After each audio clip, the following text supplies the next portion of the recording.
హైదరాబాద్ నుండి USA, UK, Canada ఏ దేశానికైనా fastest international courier service avkai.com free pickup, free packing. Telangana రాష్ట్రంలోని 13 రాజకీయ పార్టీలకు భారత ఎన్నికల సంఘం షాక్ ఇవ్వనుంది.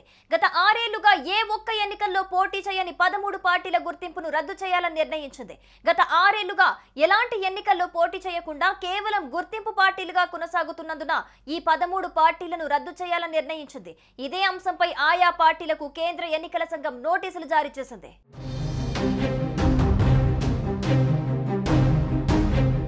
రాష్ట్రంలోని 13 గుర్తింపు లేని రాజకీయ పార్టీలకు భారత ఎన్నికల సంఘం మార్గదర్శకాలకు అనుగుణంగా రాష్ట్ర ముఖ్య ఎన్నికల అధికారి సుదర్శన్ రెడ్డి షోకాజ్ నోటీసులు జారీ చేశారు. ప్రజా ప్రాతినిధ్య చట్టం 1951లోని సెక్షన్ 29A ప్రకారం రాజకీయ పార్టీ రిజిస్ట్రేషన్ ఎన్నికలలో పాల్గొనడానికి ఉద్దేశించబడింది.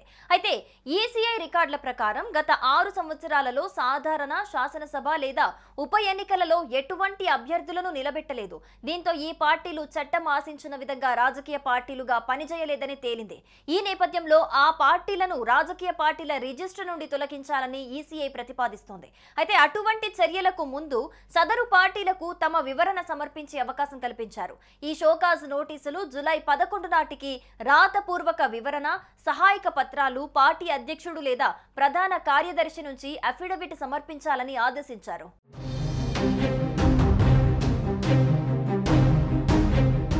గుర్తింపు రద్దు నోటీసులు అందుకోనున్న రాజకీయ పార్టీల వివరాలను పరిశీలిస్తే తెలంగాణ కార్మిక రైతు రాజ్యం party, Indian minorities political party, జాగో party, national peoples party Congress, Telangana Lok సత్తా పార్టీ, తెలంగాణ మైనార్టీస్ ఓబీసీ రాజ్యం, యువ party, Bahujan Samaj party, Telangana students United for nation party, Andhra Pradesh రాష్ట్ర సమైక్య సమితి పార్టీ, జాతీయ మహిళా పార్టీ, యువ తెలంగాణ పార్టీ, తెలంగాణ ప్రజా సమితి పార్టీలున్నాయి.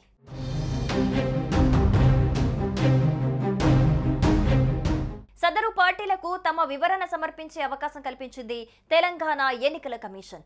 ఈ షోకాజ్ నోటీసులు జూలై 11వ తేదీ నాటికి రాతపూర్వక వివరణ ఇవ్వాలని తెలిపింది.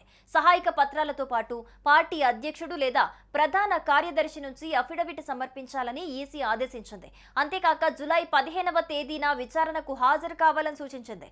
పార్టీ అధ్యక్షుడు, ప్రధాన కార్యదర్శి లేదా పార్టీకి చెందిన ప్రతినిధి తప్పనిసరిగా హాజరు కావాలని వెల్లడించింది.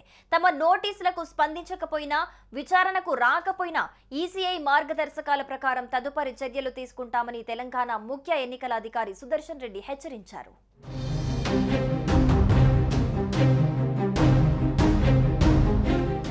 సుమన్ టీవీలో మీ పర్సనల్ అండ్ బిజినెస్ ప్రమోషన్స్ కోసం కింది నెంబర్కి కాంటాక్ట్ చేయండి.